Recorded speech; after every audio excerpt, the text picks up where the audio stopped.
WP Services, setting up your marketplace. Activate the plugin and the setup wizard opens on its own.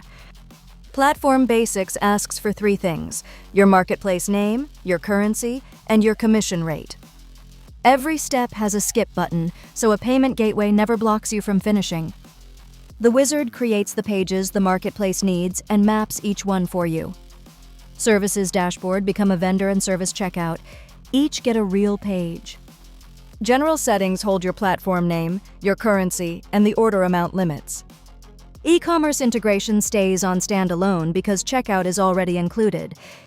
Set your commission rate now so the very first order splits correctly.